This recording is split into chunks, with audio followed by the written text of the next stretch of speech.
इतनी कमजोर बीजेपी कभी नहीं थी। बताओ 16 साल 14 साल 15 साल के बच्चों से घबरा गए।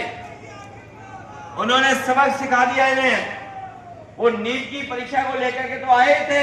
इस उत्तर प्रदेश में जो पेपर लीक हुए हैं, ये पेपर लीक नहीं होते हैं, ये सरकार पेपर लीक कराती है। और पेपर लीक इसलिए कराती है क्योंकि नौकरी ना देना पड़े। नौकरी ये देना नहीं चाहते हैं। मुझे याद है पुलिस भर्ती का कहीं पेपर लीक हो गया था जब समाजवादी सरकार थी। हमने तुरंत व्यवस्था बदल दी और हमने कहा कि जो नौजवान परीक्षा में गए थे और किसी कारण ये परीक्षा नहीं हो पा रही है, अगर दोबारा परीक्षा कराएंगे तो बहुत समय लगेगा। उस समय फैसला लिया था कि अपना 10वां 12वें की मार्कशीट दिखाओ और अपना फिजिकल करके दिखा दो, अपने आप भर्ती हो जाओगे जब मेरिट में ऊपर होगे। कहीं कोई किसी की शिकायत नहीं सुनी और उस समय हम लोगों ने 30,000 से ज्यादा भर्ती केवल 9 महीने में करा करके दिखा दी। न केवल भर्ती कराई थी, मैं अपने नौजवानों को कहना चाहता हूं कि दुनिया को आज वो मोबाइल में देख रहे हैं कि दुनिया में कहां कैसी तरक्की है, कहां कैसी सड़कें बनी हैं, कहां कैसे घर बने हैं, कहां कैसे अस्पताल हैं, कौन सा शहर कैसा दिखता है। अब दुनिया बदल गई है। हम और आप और सरकार कोई बात छिपा नहीं सकती है। मैं अपने नौजवानों को भरोसा देना चाहता हूं कि अगर नियो इंडिया बन रहा है तो उत्तर प्रदेश को भी हम लोग नया बनाने का काम करेंगे। और न केवल नया बनाएंगे बल्कि नौकरी और रोजगार के अवसर भी इतने होंगे कि नौजवानों को कहीं भी परेशान नहीं होना पड़ेगा। उनको यहीं पे नौकरी और रोजगार दिलाने का काम समाजवादी लोग करने का काम करेंगे। और जो काम करेंगे हम लोग वो दुनिया के बराबर काम करेंगे। याद होगा आपको जब लैपटॉप बांटा तो दुनिया में जो सबसे अच्छी कंपनियां होती हैं लैपटॉप, उन्हीं को हम लोगों ने शामिल किया था। और यहां पर जितने लोग बैठे हैं ये सब जानते होंगे इनके किसी न किसी रिश्तेदार को या किसी न किसी पड़ोसी को, जानने वाले को लैपटॉप देने का काम समाजवादी लोगों ने किया था। और जो लैपटॉप मिला था वो आज भी खराब नहीं हुआ होगा, आज भी चल रहा होगा। सोचो कब लैपटॉप से जोड़ा था, जब एआई नहीं आया था। जब एआई नहीं आया था, आर्टिफिशियल इंटेलिजेंस नहीं थी, तब हम लोगों ने लैपटॉप से जोड़ा था। हमारे एकरंगी लोग जो हैं इन्हें लैपटॉप के बारे में कुछ नहीं पता।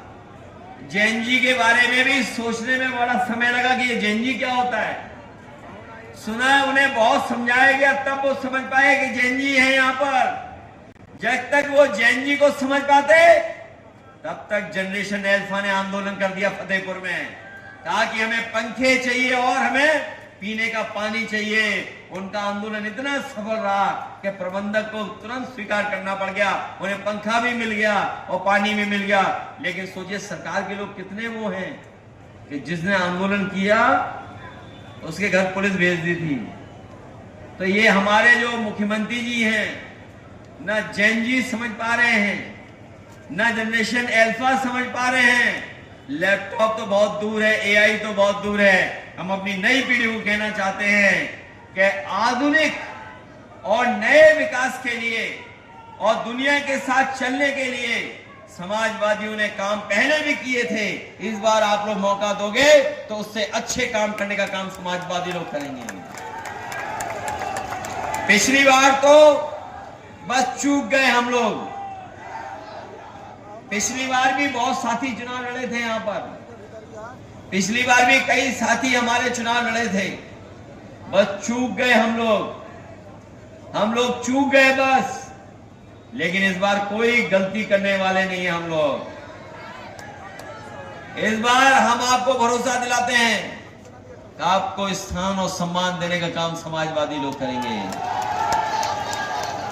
और अगर कोई छूट भी आएगा तो इनके ट्रस्टों में तो घोटाला हो रहा है, इनके पूजा पाठ में तो डकैती हो रही है, इनके दान पात्रों में तो सुरंग बन रही है। यही हमारे लोग जो हैं प्रतिष्ठित बुद्धिजीवी, यही लोग शामिल होंगे और कहीं भी इस तरह का काम नहीं होने देंगे। जो हमारी श्रद्धा की चीज है, श्रद्धा के भाव से जा जानी चाहिए, उसी का इंतजाम यही लोग करेंगे।